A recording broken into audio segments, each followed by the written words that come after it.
La Iglesia Católica celebra el segundo domingo de Cuaresma. La lectura del Evangelio de hoy está tomada de Mateo, capítulo 17, versículos del 1 al 9. El relato corresponde al episodio de la Transfiguración. Jesús se hace acompañar de algunos de los apóstoles para mostrarles su divinidad.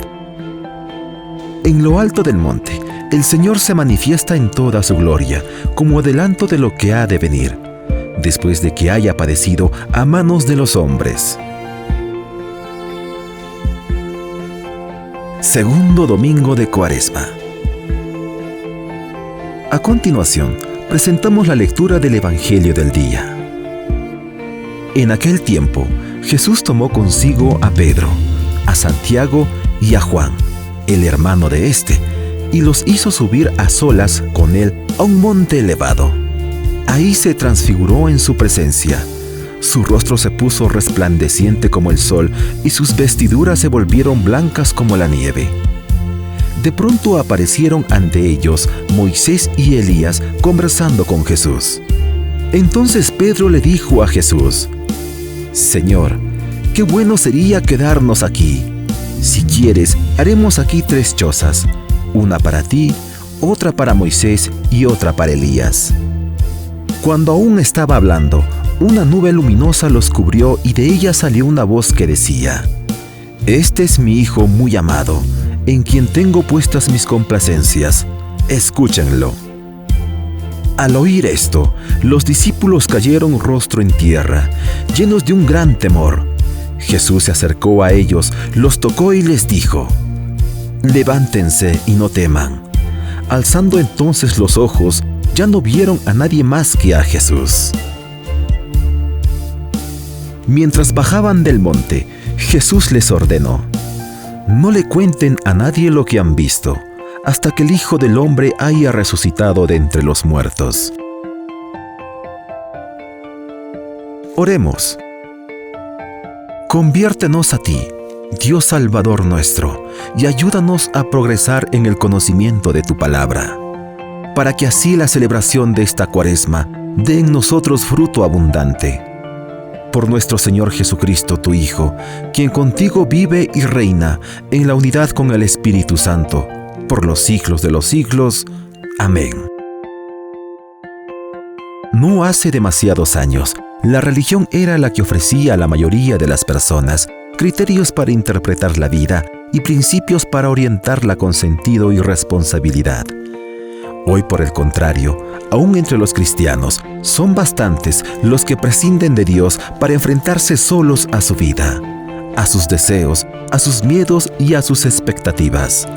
Necesitamos más que nunca escuchar a Jesús, pararnos, hacer silencio en nuestro interior para escuchar su voz que nos ayude a vivir en la verdad, a saborear la vida en sus raíces, a no malgastarla de cualquier manera, a no pasar superficialmente ante lo esencial.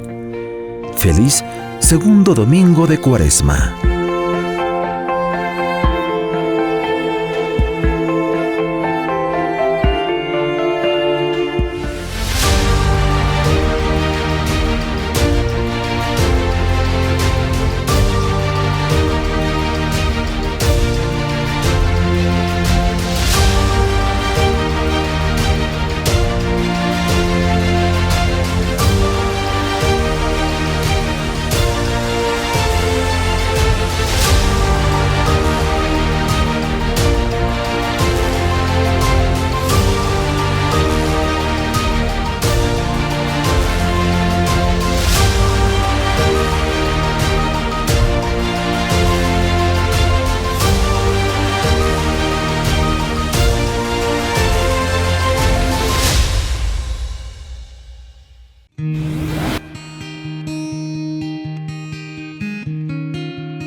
Hola amigos de Haciendo Iglesia, mi nombre es Jimena del Solar y los acompañaré en Noticias Eclesiales. espacio informativo donde compartimos las noticias más importantes de la Arquidiócesis del Cusco.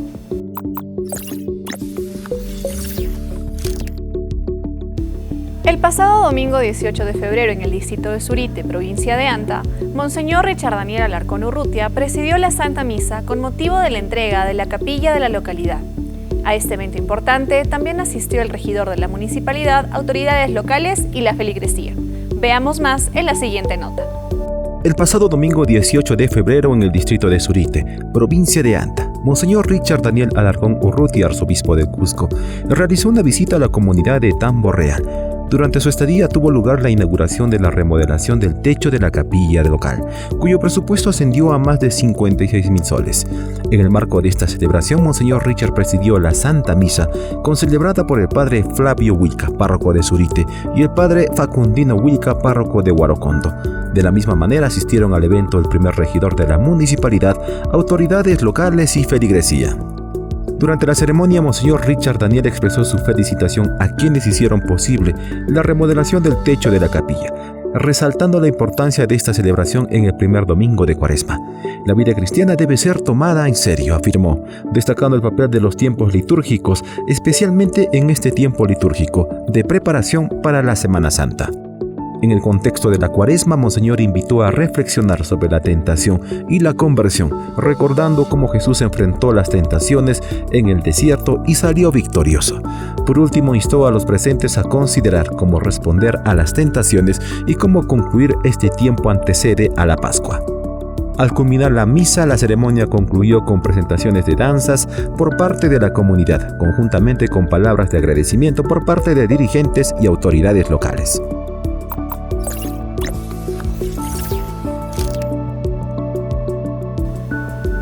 Del 19 al 23 de febrero se desarrolló un curso de capacitación y actualización para los profesores de la Oficina Diocesana de Educación Católica, ODIC. La jornada inaugural fue marcada por una Santa Misa presidida por Monseñor Richard Daniel Alarcón Urrutia, arzobispo metropolitano del Cusco. Veamos más en la siguiente nota. El pasado 19 de febrero se dio inicio al curso de capacitación y actualización para los profesores de la Oficina Diocesana de Educación Católica, bajo la dirección de la hermana Tula Manqui Rodríguez. El tema central de este curso se extendió durante toda la semana, con el tema Fortalecimiento de competencias docentes para la planificación y evaluación de las competencias de educación religiosa, dirigido por el Dr. Elvis Flores, especialista en pedagogía. El propósito principal de este curso es facilitar el intercambio de conocimientos y experiencias sobre educación y religión entre los profesionales del área. La jornada inaugural fue marcada por una Santa Misa presidida por Monseñor Richard Daniel, arzobispo del Cusco, en el Colegio Nuestra Señora de Fátima, donde dio inicio por inaugurado este curso. Durante su homilía, Monseñor Richard destacó la relevancia de los tiempos litúrgicos en la Iglesia Católica y la necesidad de formar adecuadamente a los educadores para una celebración de la fe auténtica. Instó a los participantes a reflexionar sobre la importancia de vivir una vida litúrgica activa y a profundizar en los objetivos de la Cuaresma. En la misma línea, el desarrollo del curso subrayó la responsabilidad del rol de los educadores en la formación de los estudiantes y en la cosecha de los frutos de su labor al finalizar el año.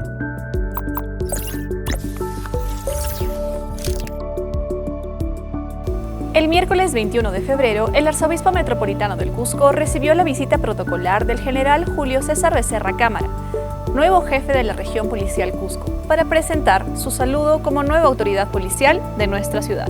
Más de ello en la siguiente nota.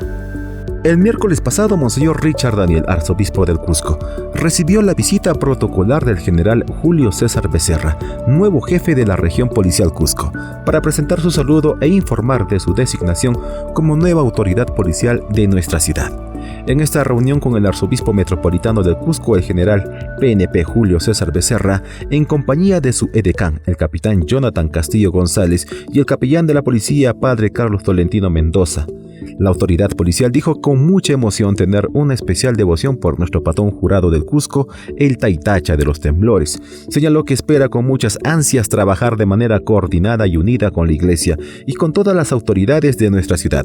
Asimismo mostró su disposición para trabajar coordinadamente por el bienestar de la sociedad, fortaleciendo el área de la seguridad de los ciudadanos de nuestra región y las relaciones interinstitucionales. En esta visita, Monseñor Richard Daniel agradeció a la nueva autoridad el gesto que pone en manifiesto la importancia que la fe y la palabra de Dios que ocupan en su vida, instando la importancia de continuar el trabajo conjunto para el próximo lunes santo y también a través de las capellanías.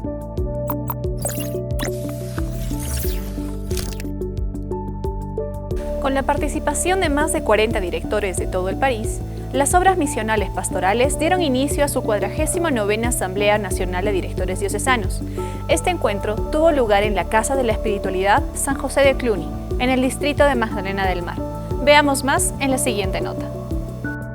Las obras misionales pontificias en el Perú inauguraron su 49ª Asamblea Nacional de Directores Diocesanos en la Casa de Espiritualidad San José de Cluny, en Magdalena de Mar, con la participación de más de 40 directores de todo el país.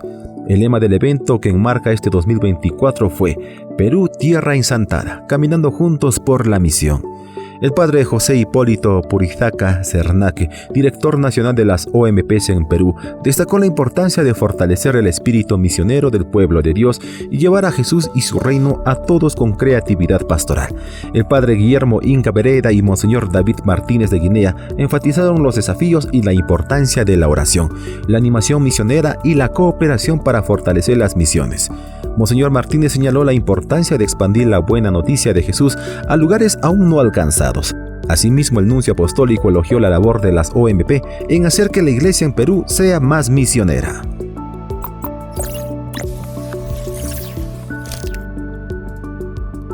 Estas fueron las noticias más importantes de la Arquidiócesis del Cusco. Estamos en el año misionero de la piedad popular y la liturgia. No olviden apoyar a sus parroquias y comisiones pastorales en las actividades que vienen desarrollando este año. Nos encuentran en las redes sociales como Arzobispado del Cusco. Mi nombre es Jimena del Solar y conmigo será hasta una nueva edición de Noticias Eclesiales.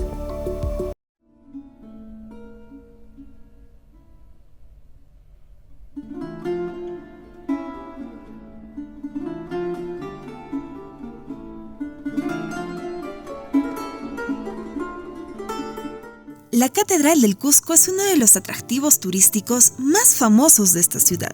Su arquitectura colonial es fotografiada por casi todos los visitantes que llegan a diario a la Plaza de Armas, además de ser un ícono monumental de la ciudad del Cusco.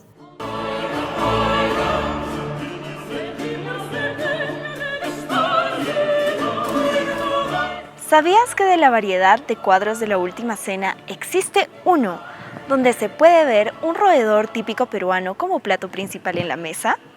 Algunos aducen a que es un cuy, otros sin embargo comentan de que es una vizcacha. Este y más detalles solo los podrás encontrar aquí, en la Basílica Catedral del Cusco, en el ombligo del mundo.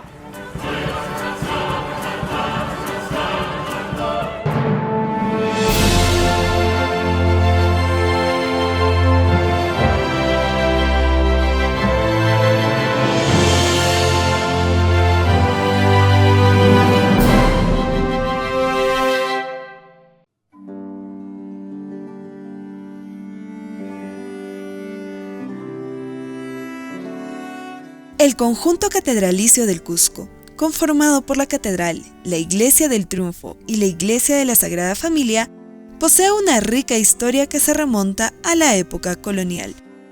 La catedral es uno de los mayores repositorios de arte de la ciudad, uno de los templos coloniales más imponentes del Perú, donde podemos ver distintos tipos de obras de arte de autores netamente cusqueños.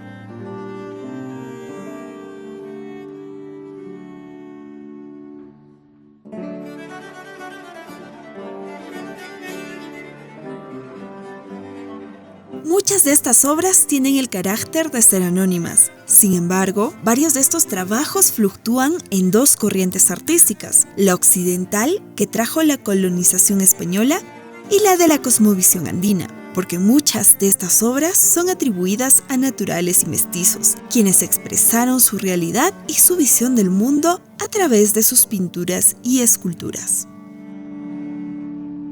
Se desarrolla la pintura, que es prácticamente de contexto netamente religioso, a partir de finales del siglo XVI.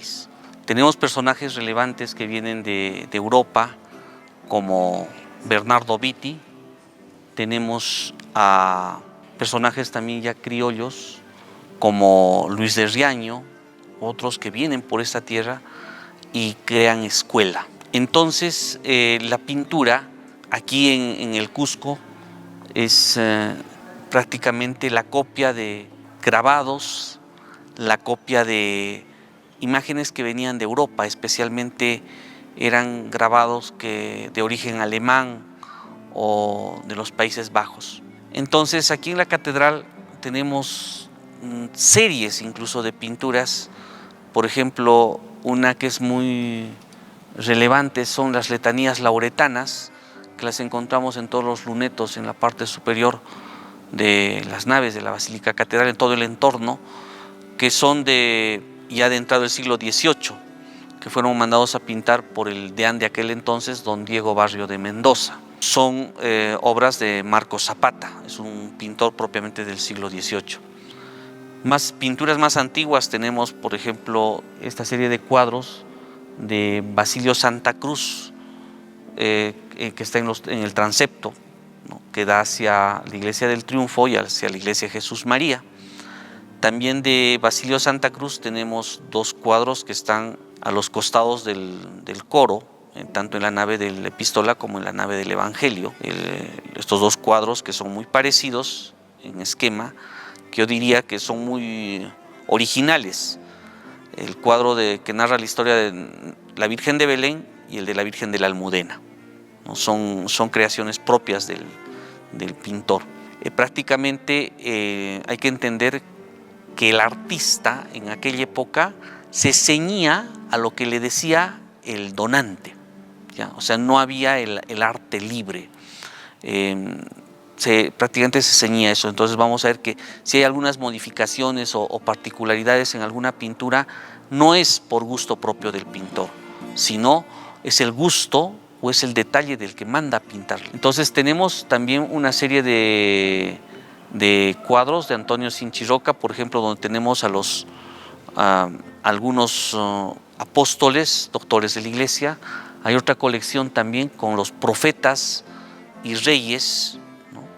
Tenemos en la sacristía también pinturas de Marcos Zapata, que nos hablan de las escenas escatológicas. Un cuadro también, una alegoría de la Inmaculada Concepción. Si vamos viendo a detalle algunas de estas, por ejemplo, hablaríamos del lienzo donde está narrada la historia de la Virgen de Belén, que fue mandado a pintar junto con el lienzo de la Virgen de la Almudena por el obispo Manuel de Mollinedo y Angulo. Y tiene una composición similar, porque son trípticos. En el espacio central, en un retablo, está la Virgen de Belén. Prácticamente es una escena iconográfica, porque es una pintura de la imagen que nosotros conocemos de la Virgen, en un retablo cuyo altar tiene un frontal de plata donde aparece el escudo del obispo Mollinedo. Allí al lado derecho también aparece el señor obispo orante. En el lado, viendo el lienzo en el lado derecho, tenemos el origen de la devoción de la Virgen de Belén. ¿Cómo llega esta imagen de la Virgen? Allí se ve la caja que es encontrada en el mar y cómo es transportada hacia el Cusco. Cuando es recibida también se ve el sorteo, a qué iglesia iba a corresponder esta imagen.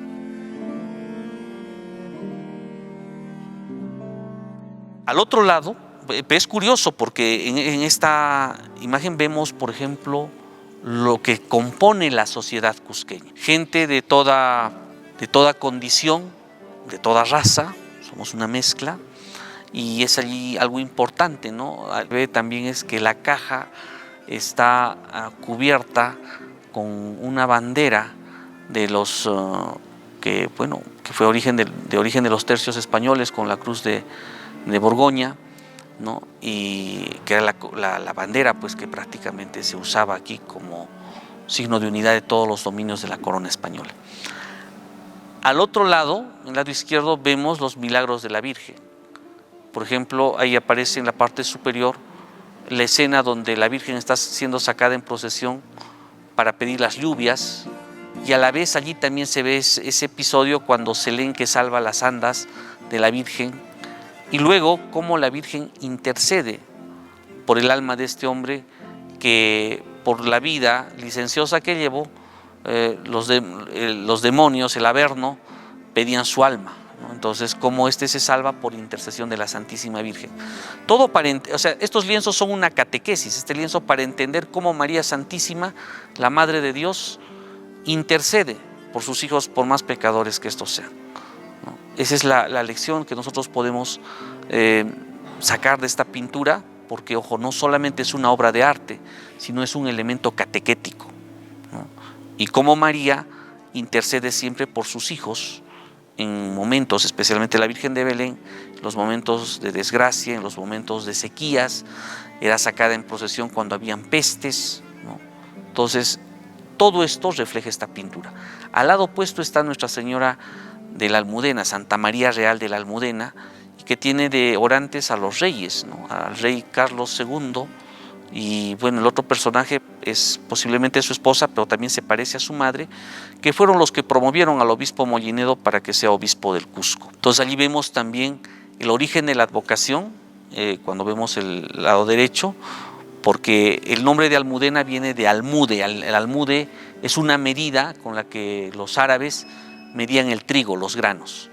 Entonces, esta imagen que estaba tapiada en un muro, cuando Madrid, que era un pequeño pueblecito, un pequeño caserío, fue asediado por esta ciudad fue asediada por los moros, por los musulmanes, de este muro comenzó a llover trigo que se recogió en almudes, ¿no? Ese es el origen de la devoción de Almudena. Y al otro lado vemos los milagros que especialmente la Virgen realizó relacionados con San Isidro Labrador, ¿no? Entonces son dos lienzos que tienen incluso sus leyendas, allí está todo descrito. En el transepto tenemos hacia el lado de la Iglesia del Triunfo, tenemos ahí un cuadro que a todos, creo, desde niños nos ha impresionado, que es la imagen de San Cristóbal. San Cristóbal llevando al niño, cruzando el río, de una gran magnitud. Y es curioso porque casi todas las catedrales hispanas tienen siempre una imagen de San Cristóbal hacia el lado de la epístola, en la puerta lateral de la epístola, ¿no? Y esa tradición también viene aquí a América, ¿no? En las catedrales antiguas, como esta del Cusco, por ejemplo, la Catedral de México y la Catedral de Puebla, una de las puertas laterales siempre está dedicada a San Cristóbal. San Cristóbal, que es el patrón de los caminantes, el patrón de los cristianos, que nos protege de todo mal en nuestro caminar y también nos protege de la mala muerte. Al frente de este lienzo de San Cristóbal está el lienzo del milagro de San Isidro Labrador y el milagro del Pozo, que tiene también una marquería donde hay escenas de milagros de la vida de San Isidro Labrador, y en la parte inferior el escudo de Don Vasco Contreras de Valverde, un canónigo de aquí de la Catedral del Cusco, que muy posiblemente es el que hizo la petición de estas pinturas, ¿no? Y allí también tenemos en lienzos pequeños a santas como Santa Catalina de Alejandría, una santa de origen germánico, que es una santa reina. Tenemos a Santa María Magdalena y a Santa María Egipciaca. Y en la parte superior, la defensa de la Eucaristía por los 4 doctores de la Iglesia de Occidente: San Gregorio, San Ambrosio, San Jerónimo y San Agustín. En el lado opuesto tenemos en el transepto 2 lienzos grandes también, uno que es la imposición de la casulla a San Ildefonso de Toledo, que se caracterizó por la defensa de la virginidad de la Virgen María, y según la tradición dicen que la Virgen lo premió imponiéndole una casulla. Está rodeada la Virgen de varias vírgenes mártires. Y al lado opuesto hay un lienzo dedicado a San Felipe Neri, un santo para la época, si hablamos del siglo XVII, nuevo, el éxtasis de San Felipe Neri, y con escenas también de su vida, ¿no? Vemos el encuentro con San Carlos Borromeo, con San Ignacio Loyola, contemporáneo de estos santos.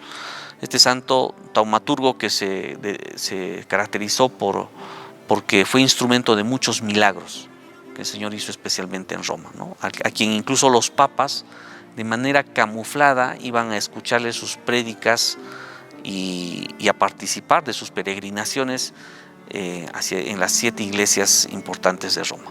Bien, allí también encontramos lienzos como el martirio de Santa Tecla, de Santa Bárbara, el éxtasis de Santa Catalina de Siena, la transverberación de Santa Teresa de Jesús. En las columnas de la catedral tenemos imágenes, pinturas de profetas, de reyes del Antiguo Testamento. Tenemos evangelistas, apóstoles y doctores. También algunas mártires como Santa Cecilia, Santa Margaritas, Santa Bárbara. ¿Por qué? Porque son el soporte de la iglesia. El soporte de la iglesia, así como las columnas soportan toda la estructura de este edificio, así los profetas, los reyes del Antiguo Testamento, los evangelistas, los apóstoles, los doctores de la iglesia, los mártires, son las columnas vivas de la iglesia, que son también para nosotros un modelo de santidad. En la sacristía de la catedral hay un Cristo de la Agonía que se sabe que es de la escuela de Van Dyck. No podríamos decir si es o no de Van Dyck, pero es de esa escuela porque tiene todas las características. En la sacristía hay una serie de pinturas que prácticamente van a través de la historia, desde el siglo XVII hasta la actualidad, que es el episcopologio, que allí están retratados todos los obispos de acá de la diócesis del Cusco, desde Fray Vicente de Valverde hasta el último arzobispo emérito, ¿no?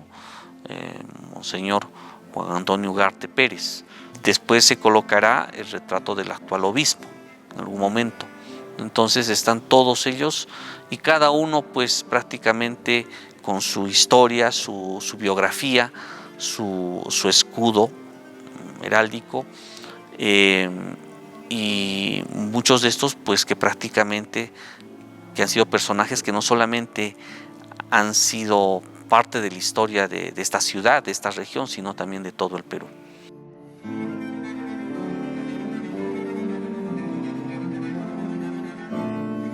Esta catedral, de fachada renacentista e interiores barroco, tardogótico y plateresco, fue construida en poco más de 100 años, iniciando su construcción entre 1560 y 1564. La construcción estuvo a cargo de varios arquitectos, quienes le dieron ese diseño majestuoso a la que ahora es la Basílica Catedral del Cusco.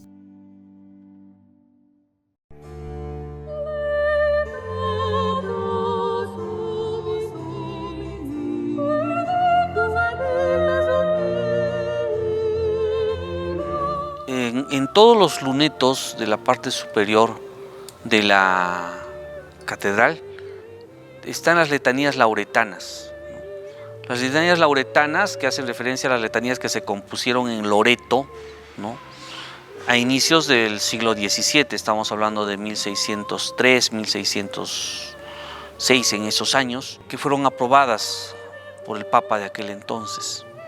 Entonces, estas letanías fueron después también descritas en grabados, y uno de estos grabados, de esta colección de grabados famosos, fue la de Jeffrer, que llegó aquí a América. No solamente tuvo un modelo de letanía, sino también hubo otros, ¿no?, que es un primer modelo que vemos aquí reflejado y que se adecuó para todos los lunetos de la catedral. Entonces comienza por el Kyrie eleison, Christe eleison, que está aquí en la parte posterior del retablo mayor. Y las letanías terminan con la invocación al Cordero de Dios. Agnus Dei, qui tollis peccata mundi, audinos, exaudinos. Y esas dos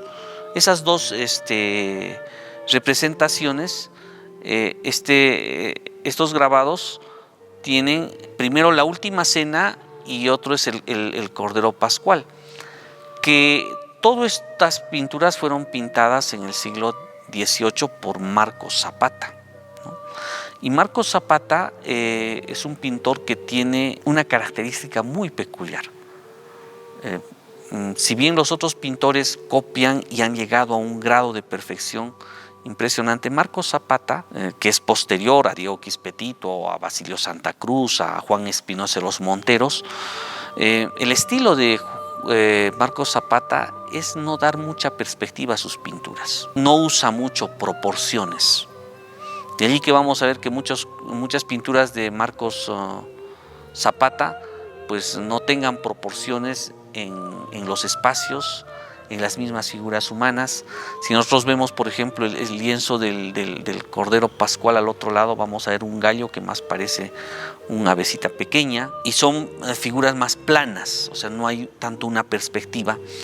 Y esa característica también tiene el cuadro de la Última Cena, donde vemos a Jesús con los apóstoles en la Última Cena, pero vamos a ver que el Señor con todos los personajes tienen casi una misma proporción.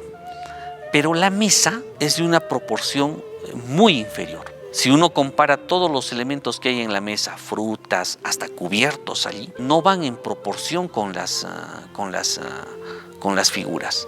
Entonces allí al centro está pues lo que tendría que ser el Cordero Pascual, que más parece un cuy, porque en proporción a los personajes, pero la cabeza es de un cordero, por las patas más parece un cuy, ¿no? Pero recordemos que el título es el Agnus Dei, Cordero de Dios, ¿no? Hay que partir de esta escena, y es una época en la que se pintaba, el pintor no pintaba de acuerdo a su gusto, sino que tenía que hacer lo que el donante le mandaba. Entonces esta pintura fue mandada a pintar por el canónigo Diego Barrio de Mendoza, como toda esta serie. Entonces se podría poner en tela de juicio que es, como muchos dicen, un cuy. Por las patas puede ser, ¿no? Pero habría que ver también si ha tenido alguna variación o alguna alteración con el tiempo, porque lo que refleja más es que era un cordero, y habría que ver también el tema de la proporción, porque si uno agarra la bandeja donde está el cordero y pones en relación el cordero o el supuesto cuy con todos los demás elementos que hay en la mesa, si fuese un cuy no tendría proporción con todo lo que está en la mesa.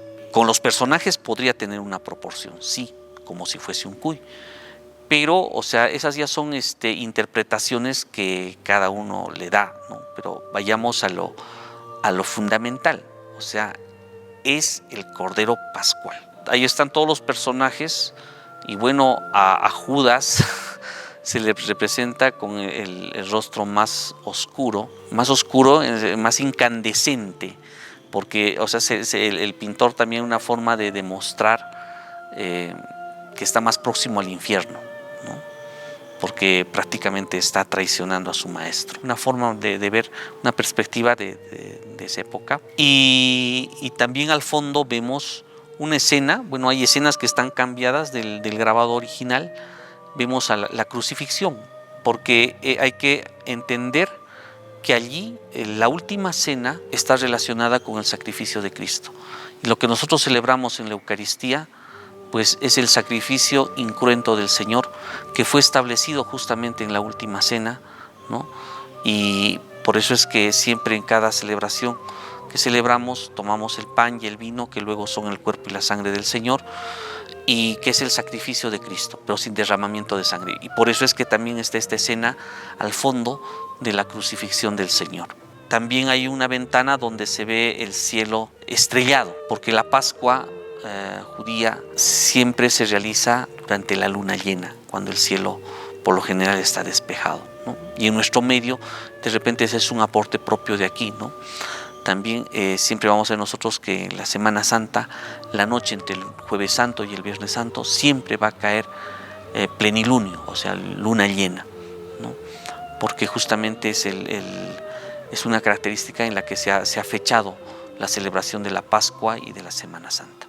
Es lo que podríamos decir sobre esta pintura, y ver en proporciones, ¿no? Ver también que hay partes de la pintura que están un tanto veladas, entonces de repente no han sido terminadas, entonces también habría que ver que, por ejemplo, en cuanto a pies de algunos personajes, la pintura es un tanto velada.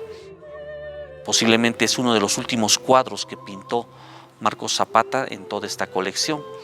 No sabemos si vivió después más o no, pero ya es prácticamente el final de todo el trabajo, junto con el otro lienzo del Cordero Pascual, donde aparecen, ¿no?, los personajes que están adorando al Cordero Pascual.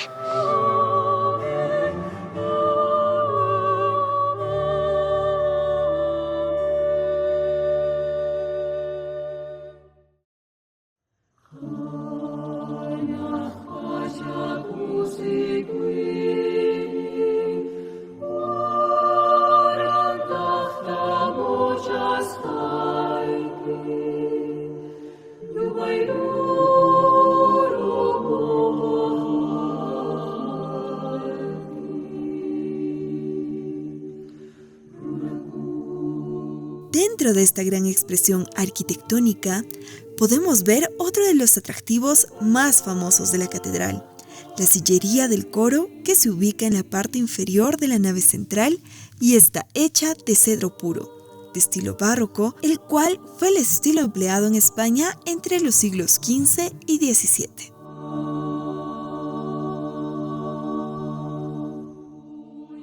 Hay que tener presente que los coros son propios de las iglesias conventuales, monásticas y de las catedrales. Los coros tienen sus orígenes en las antiguas iglesias de las abadías, donde se reunían los monjes a rezar las distintas horas litúrgicas. Y también esto pasa a las catedrales donde un grupo de sacerdotes, que son los canónigos, cumplían con hacer estas oraciones. Son los sacerdotes que tenían la obligación de rezar las distintas horas, desde las maitines, laudes, tercia, sexta, nona, vísperas y completas, para santificar la actividad de la iglesia local. Esta usanza necesaria dentro de la vida de la iglesia, pues nos vino a nosotros por medio de España. Porque si nosotros vemos la Catedral del Cusco, el trazo de esta catedral es el de una catedral netamente española, como la Catedral de Sevilla, la Catedral de Toledo, la Catedral de Córdoba, de otros lugares, ¿no? Entonces, justamente cuando se funda esta diócesis en 1537 y el obispo la hace realidad, el primer obispo, Fray Vicente de Valverde, lo primero que funda es la catedral y establece el cabildo catedralicio. Entonces era necesario tener un coro. Cuando se proyecta en tiempos del segundo obispo del Cusco, Fray Juan Solano, la catedral actual, pues se tenía que prever siempre la presencia de un coro. Pero de toda Sudamérica, la Catedral del Cusco es la única que mantiene el coro en la posición original, frente al presbiterio. Porque recordemos que las catedrales no tenían función pastoral como las parroquias. O sea, en las catedrales no había ni bautizos, ni matrimonios, sacramentos que se registran normalmente en las parroquias. Entonces, este coro de la Catedral del Cusco fue diseñado por el licenciado Diego Arias de la Cerda. No se sabe a quién se encarga esta obra magnífica, que es de un estilo barroco, donde ya comenzamos a ver una influencia mestiza. En esos años, un poco antes, se construye también el coro del convento de San Francisco. Tienen algún parecido, pero este coro ya es más recargado que el de San Francisco. Entonces, es un coro también para su época, diríamos, ayornado, actualizado. ¿Por qué? En los espaldares vemos a santos que incluso eran nuevos para esa época. Este coro se hizo más o menos en 1650 y no tenían mucho tiempo de canonizados, por ejemplo, San Felipe Neri, San Isidro Labrador, San Carlos Borromeo, Santa Teresa de Jesús, que son santos que figuran en este coro. Entonces, el coro tiene toda la sillería, el sitial principal es para el obispo, para el señor obispo, y en el espaldar está una imagen policromada de la Asunción de la Santísima Virgen, porque la catedral está dedicada a la Asunta, María Santísima Asunta. En la parte superior del nicho donde está la Virgen está el escudo de León y Castilla. Nosotros éramos parte de la corona española, entonces ahí vemos el escudo con el águila bicéfala. Entonces vemos todos los sitiales del coro. Era el lugar específico para uno de los canónigos. Por ejemplo, al lado derecho del sitial principal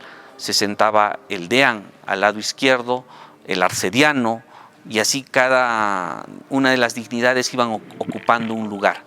¿Y por qué este coro tiene tanta sillería? Es porque también en algunas ocasiones se sentaban otros sacerdotes, incluso se invitaba a sacerdotes religiosos, a los superiores, para que puedan participar de alguna celebración importante. Entonces, cada sitial tiene la parte de la banca que es plegable, y en algunos tiene incluso un soporte que se llama el miserere, especialmente en la parte central, que era una especie de soporte para que manteniéndose en pie puedan descansar los sacerdotes que rezaban las distintas horas litúrgicas. Y este modelo de coro pues sigue diseños de coros europeos. Por ejemplo, vemos en los brazos de cada asiento bustos de mujeres desnudas, propias de la época barroca. En los espaldares, especialmente en la parte superior, vemos al costado de la Virgen están los 12 apóstoles, y así de manera jerárquica vamos a encontrar a muchos santos especialmente que servían de modelo a los sacerdotes diocesanos, porque la Basílica Catedral es del clero diocesano. Entonces, por ejemplo, no vamos a encontrar aquí a fundadores o a santos de órdenes religiosas, ¿no? Porque cada uno de ellos tenía su sitial en sus conventos. Entonces encontramos aquí a sacerdotes, a obispos, a papas y a tantos otros, ¿no? Tenemos a los evangelistas, a los diáconos como Esteban, Lorenzo, a mártires como a San Sebastián. Santos que prácticamente nos hacen entender la universalidad de la Iglesia. Y en la parte superior de estos espaldares están las santas mujeres, comenzando por las virtudes en la parte central, y ahí también está Santa María Magdalena, está Santana, y todas las santas mártires. Está también Santa Rosa de Lima, ya incluida aquí. Está Santa Teresa de Jesús, que también era una santa nueva para la época. Entonces vemos que, pues, como decía, es un coro que para esa época era actualizado. En el medio del coro tenemos un mueble que se llama el fascistol, que es una especie de soporte que tiene un tornamesa donde se colocaban los libros de coro. Entonces, aquí alrededor del tornamesa se reunían en las ceremonias importantes los seminaristas, cantores, para solemnizar los actos litúrgicos. Este mueble, que tiene 4 caras, gira. Está rematado por un templete, y en la parte superior vemos un Cristo de marfil. Ese Cristo de marfil es de factura filipina. Muchos de estos Cristos de marfil los elaboraban en Filipinas, algunos a veces se llevaba la materia prima hasta Europa, en Holanda, en Sevilla, en España, o también en México. Incluso en Lima se sabe que elaboraron estos Cristos, pero muchos ya venían elaborados desde Filipinas, solicitados especialmente aquí en el Virreinato peruano. La construcción de la Catedral del Cusco se inició en 1559 y se completó en 1664. Su ubicación está estratégicamente situada sobre el templo del Sunturhuasi, un antiguo templo inca. La catedral es considerada una obra maestra del estilo renacentista y barroco andino, y alberga importantes obras de arte colonial, incluyendo pinturas de la escuela cusqueña. En este diseño también se incluyen elementos ornamentales de talla profusa, que muchos aún tienen reminiscencias de manierismo, plateresco, estilos estos que son últimas etapas, digamos, del Renacimiento, tanto italiano como español. Entonces, la portada es un elemento arquitectónico muy importante de la catedral, tanto porque es un elemento estético muy bello, como porque, ya lo habíamos dicho, es un hito en la arquitectura virreinal peruana. Esto es en cuanto a la edificación de la catedral específicamente, pero ya habíamos dicho que esta está complementada por 2 capillas laterales. Tenemos la iglesia, la capilla del Triunfo y la capilla de la Sagrada Familia. La capilla del Triunfo, ubicada hacia el lado de la epístola, mirando al altar el lado derecho, se construye en el siglo XVII, ya se había concluido la catedral, encima o reutilizando una estructura que se construyó antes como una capilla abierta. Y esta, a su vez, había reemplazado una estructura más sencilla que fue la catedral primigenia. La fachada de esta capilla es plana y está compuesta por 3 portadas. La portada central, con arco de medio punto que da acceso, es el acceso al portón, y flanqueada de pilastras almohadilladas y rematada con un frontón partido. Y las portadas laterales tienen las mismas características pero de menor dimensión. Luego complementa la capilla de la Sagrada Familia, cuya advocación original fue de Jesús, María, José, Santa Ana y San Joaquín. Y bueno, ahora se ha acortado a la Sagrada Familia. Esta capilla es casi coetánea con la del Triunfo, también es del siglo XVII y tiene una planta de cruz latina con un transepto corto y tiene capillas adosadas también de poca profundidad. Está rematada también por bóvedas y su fachada es una fachada también plana, con una portada que tiene elementos algo más barrocos, tiene columnas adosadas sobre pedestales, también tiene frontón partido y remata también en un tablamento y cornisa corrida. Y encima, en la parte central, tiene 3 hornacinas. La central, en la que se ubica la Sagrada Familia, a las 2 laterales, San Joaquín, Santa Ana. Y complementando esta estructura, en los extremos se ubican 2 torres espadañas de 2 cuerpos. En todo el conjunto podemos advertir una mixtura de estilos, no podemos hablar de un estilo único. En planta y en algunos elementos decorativos, ya lo habíamos dicho, se advierte la influencia del renacentismo, elementos manieristas, platerescos que se van mezclando, pero sin embargo las bóvedas, por ejemplo, de la catedral son de clara influencia o reminiscencia gótica. Y como dato interesante, en la Capilla del Triunfo, que se encuentra colindante a la catedral, existe otra cripta. En ella descansan los restos del cronista inca Garcilaso de la Vega. En la cripta hay una fracción de las cenizas del escritor cusqueño. La otra mitad está en España.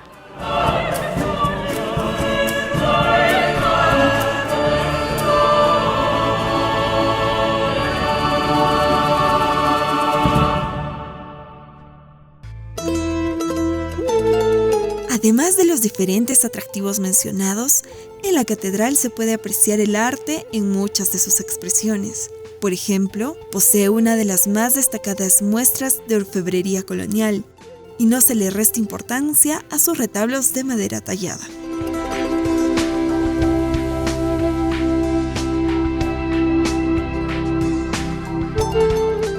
Recordemos que este recinto se construyó en más de 100 años. La primera piedra se colocó allá por 1550 y la catedral se estrenó o se consagró, incluso, que es el culmen de todo, en el 19 de agosto de 1668.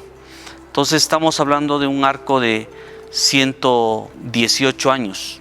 Y los retablos propiamente ya corresponden al siglo XVII y tenemos retablos especialmente de estilo barroco, con lineamientos más aproximados al barroco español, y vamos viendo cómo ese barroco aquí en América, aquí en los Andes, va tomando características más peculiares, se hace mucho más recargado. Entonces, prácticamente lo meritorio de esta catedral es que prácticamente todos los retablos y toda la ornamentación mobiliaria de la catedral, con excepción del altar mayor y del altar del Señor, del retablo del Señor de los Temblores, se hicieron en el siglo XVII. Para el siglo XVIII prácticamente casi toda la catedral a mediados del siglo XVIII estaba como la vemos, solamente que a finales del siglo XVIII y en tiempos del obispo Moscoso es que se construye el presbiterio con la cripta y el nuevo retablo, que va a ser plateado primero por el obispo de las Heras. Se termina esta obra en 1803 y se dora la parte posterior en el periodo del obispo Pérez y Armendáriz. Y el retablo del Señor de los Temblores, que es de mampostería, que propiamente ya corresponde al siglo XIX, que después ya el siglo pasado se enlaminó con planchas de plata y con piezas de madera tallada, dorada. Entonces es el gran mérito, porque esta catedral prácticamente en el tiempo que se construye ya después no se va a alterar, y los retablos son los que corresponden a esa época, cosa que por ejemplo no se ve en otras catedrales de América. Todas las demás catedrales incluso fueron replanteadas, reestructuradas, incluso algunas de ellas en el siglo XIX, incluso hasta el siglo XX. En cambio, la Catedral del Cusco se mantuvo tal como se hizo en ese periodo, y ya no se le agregó ni se cambió nada. Entonces, tenemos retablos relevantes aquí a nuestras espaldas. Está el retablo de Nuestra Señora de la Antigua, un retablo de estilo barroco mestizo que fue dorado por Juan Tomás Tuiru Tupac. Y allí en la hornacina principal se exhibe la imagen de Nuestra Señora de la Antigua, que era la devoción de los reyes católicos y que se difundió especialmente en los primeros siglos de la conquista, de la ocupación de las Indias, de América, y esta devoción se encuentra en las catedrales más antiguas. Este retablo está rematado por dos escudos, el escudo del obispo Mollinedo y Angulo y del obispo Sarricolea y Olea. Entonces eso denota también que en un periodo se construyó y en otro periodo se terminó con los detalles, con el dorado. Es el primer retablo que se ve al entrar aquí a la Basílica Catedral. Otro retablo relevante que es de un estilo cusqueño y muy bien acabado es el retablo de la Capilla de la Inmaculada Concepción, o de la Linda, la patrona del Cabildo Catedralicio, de la diócesis del Cusco, arquidiócesis actualmente. También es relevante porque la Inmaculada pues, era la devoción que se fomentaba más, especialmente durante la época virreinal. Un retablo que tiene el frontal de plata del periodo del obispo Mollinedo, donde en el centro está justamente la imagen de la Inmaculada Concepción. Otro retablo es el de la actual Capilla del Santísimo. Es el retablo más recargado que hay en toda la Basílica Catedral, de un barroco mestizo.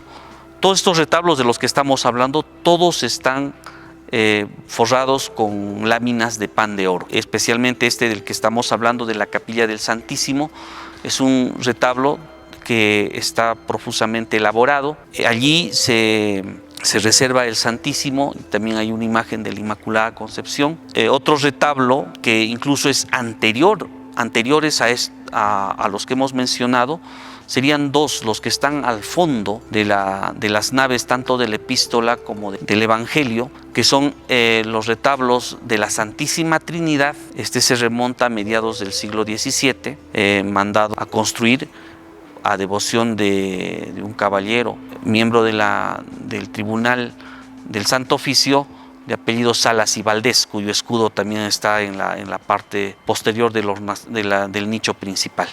Y el otro, el altar del crucifijo, donde actualmente está el Señor de Unupunk. Son los retablos, podríamos decir, los más antiguos que hay aquí en la catedral. Tienen un lineamiento barroco, pero todavía siguiendo un estilo más sencillo. no tan recargado como los mestizos que ya son posteriores. Bien, en este retablo de la Santísima Trinidad hay una imagen de una pintura de la Virgen con el Niño, conocida como la Virgen del Pajarito.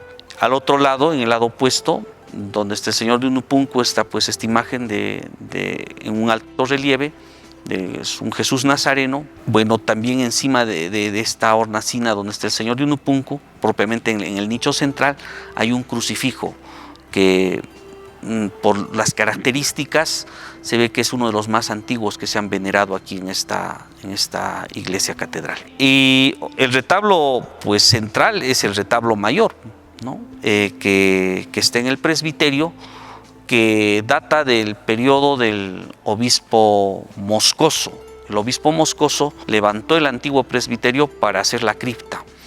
Entonces construyó un nuevo retablo de estilo ya con influencia más neoclásica, un retablo de madera que fue después enlaminado con planchas de plata en tiempos del obispo Bartolomé María de las Heras. Se dice que la plata se sacaron de algunos objetos de plata en la capilla del Señor de los Temblores, y buena parte de la plata se trajo de las minas de Guanzo en Chumivilcas, plata que fue obsequio del cura de Santo Tomás, don Manuel de Boza. Este retablo, pues el retablo mayor, está dedicado a la Asunción de la Santísima Virgen, porque esta iglesia fue consagrada, dedicada a la Asunción de María Santísima, y la basílica por eso también se llama de Nuestra Señora de la Asunción. Y bueno, este retablo, que es el principal, en la parte posterior, cuando uno ve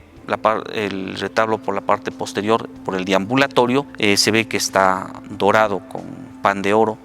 Ese dorado fue hecho en tiempos del obispo José Pérez y Armendáriz. Entonces allí vemos la intervención de 3 obispos en el retablo mayor. Y bueno, buena parte de los retablos que encontramos aquí en la Basílica Catedral, o pinturas también, son de tiempos del obispo Mollinedo.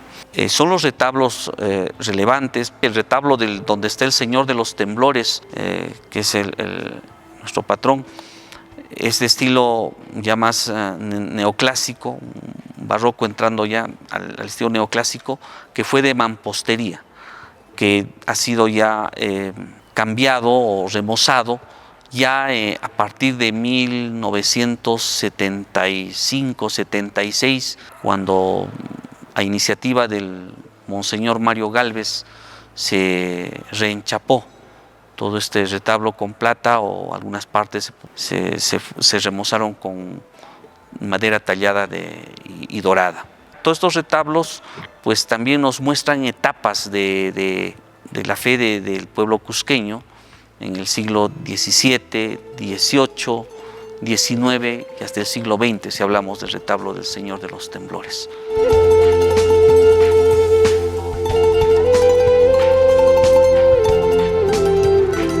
La imagen más venerada de la Basílica Catedral del Cusco es el Señor de los Temblores, más conocido como Taitacha de los Temblores.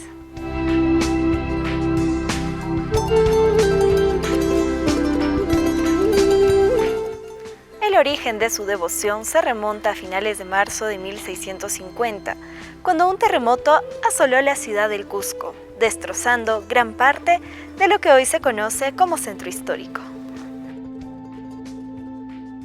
Buscando calmar a la población, se saca en procesión al Cristo Moreno, para luego ser colocado en la puerta de la catedral con vista a la ciudad, logrando, coincidentemente, detener los movimientos telúricos.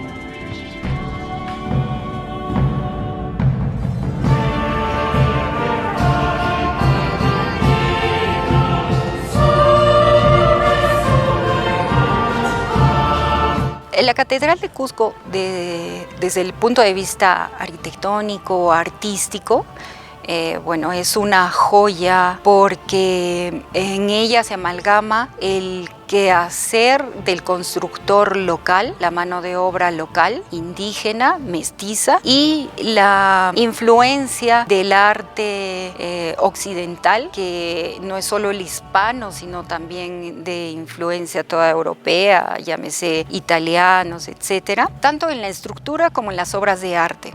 Habíamos dicho que es un hito arquitectónico en la arquitectura virreinal, no solo de Cusco, sino a nivel virreinato Perú, porque es para ser estudiado, para ser admirado, tanto por el resultado como el esfuerzo que significa haberlo construido y haberlo llevado a cabo por mano de obra local y maestros mestizos, maestros europeos, etcétera. Es como la amalgama de la historia. La catedral es un recinto que lo podemos ver desde muchos aspectos. Es un recinto monumental, pero especialmente es un recinto de fe, ¿ya? O sea, no podemos reducir la catedral a un museo, ¿ya? La catedral es un lugar donde nosotros venimos, como cuando vamos a todo templo, a encontrarnos con Dios. Pero aquí que vemos, no solamente nuestra fe, sino se ve reflejada la fe de tantas generaciones, de gente que a lo largo de estos siglos nos ha dejado una huella de su fe. Es el reflejo de todo lo que vemos expresado en estas obras de arte.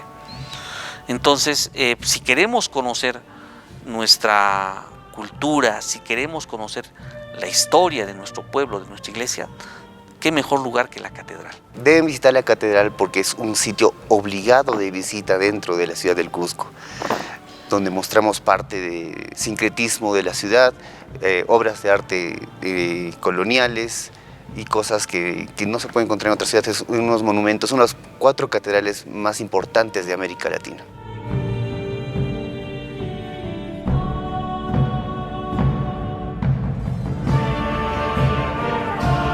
La catedral ostenta cuadros, murales, esculturas y una colección de antigüedades de mucho valor. Es un lugar lleno de religión, arte e historia que todo visitante debería de conocer en su travesía por la ciudad del Cusco.